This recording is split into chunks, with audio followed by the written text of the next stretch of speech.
In Qarth, Daenerys Targaryen is desperate to find her stolen dragons.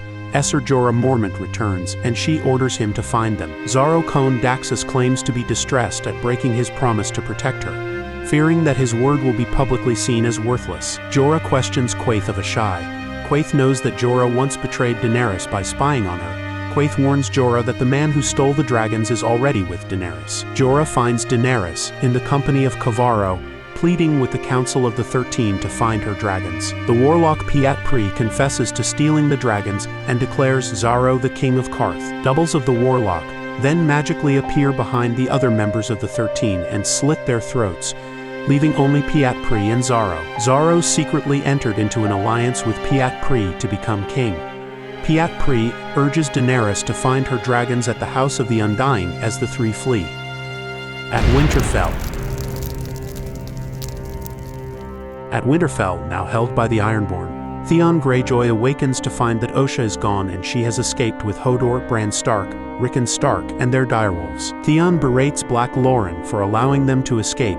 When Lauren counters that Theon is also to blame for sleeping with Osha and letting his guard down, Theon furiously beats him. Theon leads the Ironborn on horseback to hunt down the boys with hounds to track them.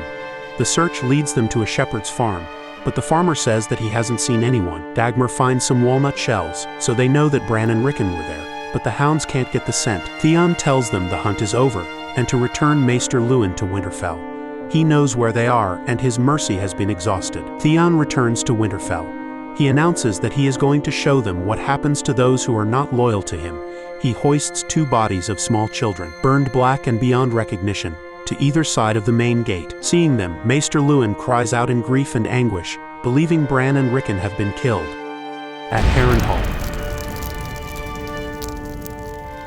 Harrenhal, Tywin Lannister is discussing the assassination of Amory Lorch with Ser Gregor Clegane. Tywin is convinced that it was an assassination attempt on himself, unaware that Jaqen H'ghar actually killed Lorch on the request of Arya Stark. Ser Gregor speculates that the Brotherhood without banners may have been responsible.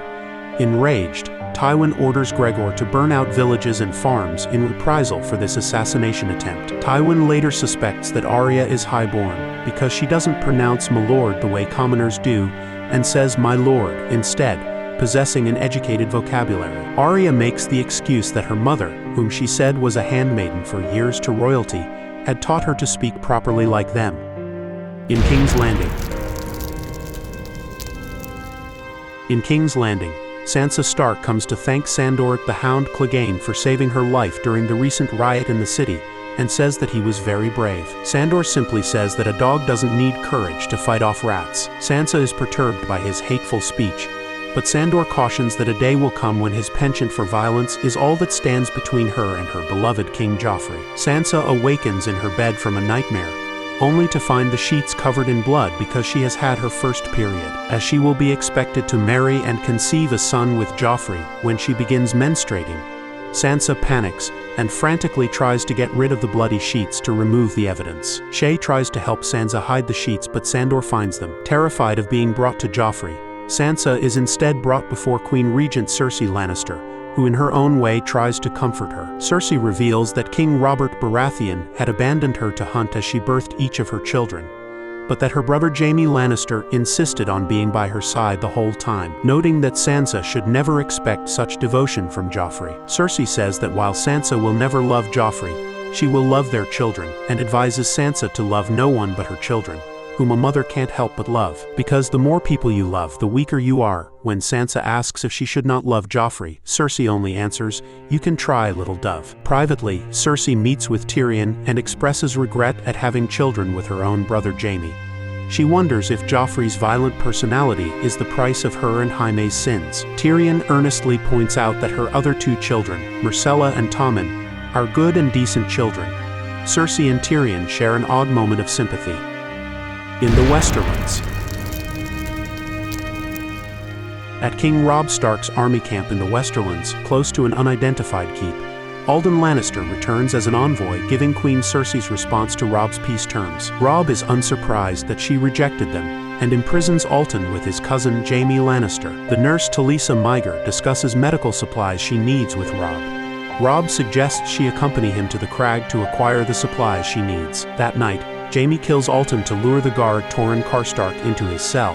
Jaime strangles Torrhen and escapes but is soon recaptured. Torrhen was the son of Lord Rickard Karstark, one of the major nobles from the north. Lord Rickard demands Jaime's execution in revenge, regardless of his protected status as both a prisoner of war and a valuable political hostage. Catelyn is forced to argue for Jaime's life. Catelyn confronts Jaime and tells him that he has no honor. Jaime bitterly explains that his vows as a knight required him to defend the innocent and serve the king, but his king was slaughtering the innocent. Jaime considers concepts like honor and loyalty naive at best and hypocritical at worst. Jaime asserts that he has only been with Cersei and begins to ridicule Eddard Stark, Catelyn's late husband, by bringing up the shame of Eddard fathering an illegitimate child with another woman. This brings Catelyn to breaking point and she asks for Brienne's sword. Beyond the wall, Jon Snow is still separated from the Night's Watch scouting group led by Qhorin.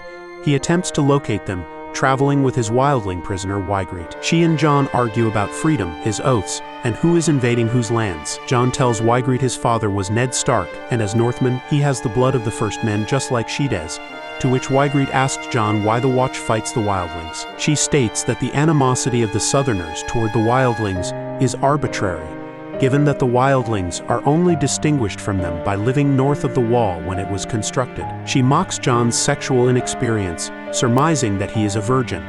She taunts him by offering to teach him how to have sex. She escapes and leads him into an ambush. Ygritte says that Jon should have taken her when he had the chance.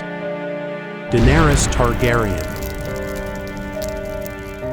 Daenerys was conceived during Robert's Rebellion, to escape Robert Baratheon's wrath after the sack of King's Landing, in which Daenerys' father, niece, and nephew were killed. The pregnant Queen Rhaella and young Prince Viserys were sent to the island castle of Dragonstone, where the queen gave birth to Daenerys. On that night, a severe summer storm raged, giving Daenerys the epithet Stormborn. Her mother died shortly thereafter, leaving Daenerys and her brother orphans. As a baby, she was taken into exile in the Free Cities with her brother by loyal retainers, among them Esser Willem Darry. After years spent fruitlessly trying to raise support to retake the Iron Throne, Viserys and Daenerys were given sanctuary by Magister Illyrio Mopatis in the free city of Pentos. During this time, Daenerys lived in constant fear of Viserys, who hit her when his temper was risen. In his words, whenever she woke the dragon, living under Viserys' domination left her meek and malleable. Over a year after Illyrio welcomed the Targaryens into his home, Daenerys is betrothed to marry Khal Drogo of the Dothraki. As Viserys presents her with a wedding gown gifted by the Magister, he strips her naked and fondles her under the pretext of examining how she has grown. After he leaves, Daenerys enters a bath that her servant warns her is too hot, but it does not affect her. A short time later, Drogo arrives at Illyrio's manse. After taking a brief look at Daenerys, Drogo rides away without dismounting his horse. Viserys is concerned, but Illyrio assures him that if he did not approve of Daenerys, they would have known. After their departure, Illyrio and Viserys discuss the quest to sail back to Westeros, and Viserys inquires when the wedding will take place. Daenerys is not pleased with the arrangement, and blurts out that she does not want to marry Drogo. Viserys adds that he would let his sister be raped by all 40,000 of Drogo's men and their horses if it meant getting his throne back. At the wedding, she accepts a variety of gifts.